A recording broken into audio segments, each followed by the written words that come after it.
আমাদের যিনি প্রধান, যার অক্লান্ত পরিশ্রমের মাধ্যমে আজকে আপনাদেরকে সংগঠিত করা হয়েছে, আপনাদেরকে দাওয়াত পৌঁছানো হয়েছে। যত কিছু এই যে লিফলেটগুলো উনি নিজে সাজিয়েছেন, উনাকেও পাঠিয়ে দেওয়া হয়েছে। আমাদের অত্যন্ত প্রিয় মানুষ, ব্যক্তিগত জীবনে একজন চিকিৎসক ডাক্তার মোহাম্মদ সাজ্জাদ হোসেন চৌধুরী ভাইকে আমি অনুরোধ করবো ওনার মূল্যবান বক্তব্যগুলো সংবাদ কর্মীদের কাছে পেশ করার জন্য।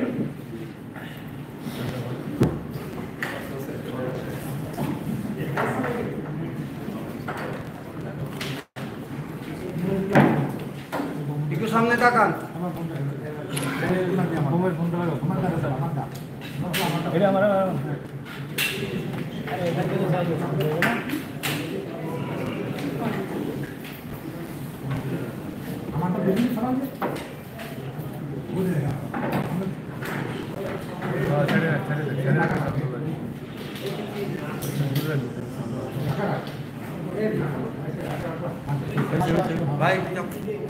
রাখেন না, অডিও পাবে তো।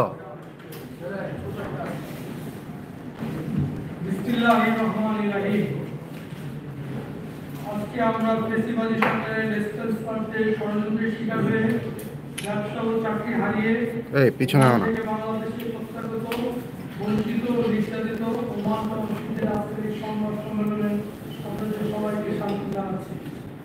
সম্মানিত সাংবাদিকবৃন্দ, উপস্থিতি, ওমান প্রবাসীবৃন্দ, আসসালামু আলাইকুম। আপনারা অবগত আছেন মধ্যপ্রাচ্যের যে সাধারণত ওমান প্রায় ৭০ বাংলাদেশি জীবন জীবিকার জন্য চাকরি বা ব্যবসা নিয়ে বসবাস করে। ২০০৯ সাল থেকে ২০২৫ সাল পর্যন্ত ওমানের বাংলাদেশ দূতাবাস মাস্কার কথিত ফেসিবাদী সরকারের দলীয় কার্যালয়ে পরিণত হয়েছিল। বাংলাদেশ দূতাবাস মাস্কার, Bangladesh school মাস্কার, Bangladesh social club এই তিনটি প্রতিষ্ঠান প্রবাসী বাংলাদেশিদের প্রতি তাদের দায়বদ্ধতা নিয়ে প্রতিষ্ঠিত হলেও তাদের মাধ্যমে তাদের কারণে ওমানি সরকার বাংলাদেশিদের ভিসা প্রদান বন্ধ রেখেছে। এতে একদিকে যেমন শ্রমের বাজার সংকুচিত হয়েছে, অন্যদিকে ওমানে বসবাসরত বাংলাদেশি ছাত্রছাত্রীদের শিক্ষা কার্যক্রম প্রতিষ্ঠিত হয়েছে এবং বাংলাদেশ কমিউনিটির মধ্যে তিক্ত সামাজিক সম্পর্ক বিরাজ করছে, যা আমাদের প্রিয় মাতৃভূমি বাংলাদেশের জন্য মর্যাদাহানিত।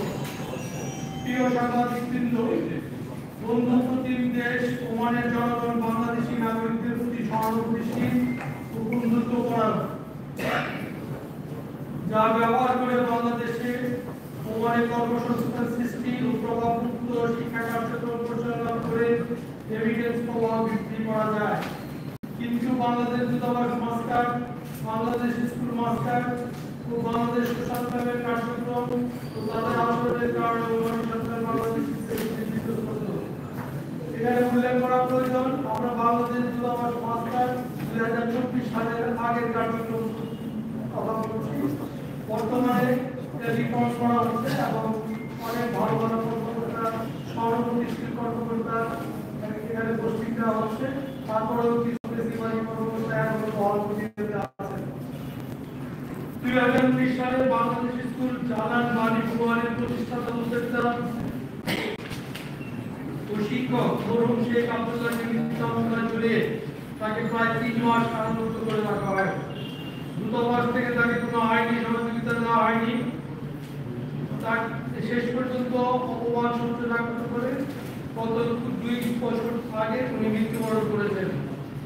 একইভাবে ২০১৩ সালে জালান বাংলাদেশ স্কুল জালান মোয়ানে স্কুলের সাবেক অধ্যক্ষ জনাব আজাদ সহ আরো কয়েকজন ভালো শিক্ষককে তাৎক্ষণিক আদেশে কোন রকম কারণ দর্শন, কোন রকম শৃঙ্খলা বিরোধী, কোন আত্মপক্ষ সমর্থনের সুযোগ না দিয়ে তাকে তৎক্ষণাৎ চাকরিচ্যুত করে দেশে পাঠিয়ে দেওয়া হয়। মাস্কারের শিল্পাঞ্চল মামেলার প্রতিষ্ঠিত ব্যবসায়ী সলিমুল্লাহ আমার পাশে বসে আছেন, তার পরিবার সহ সবাইকে ৩০শে ডিসেম্বর ২০২০ সালে দেশে পাঠিয়ে দেওয়া হয়।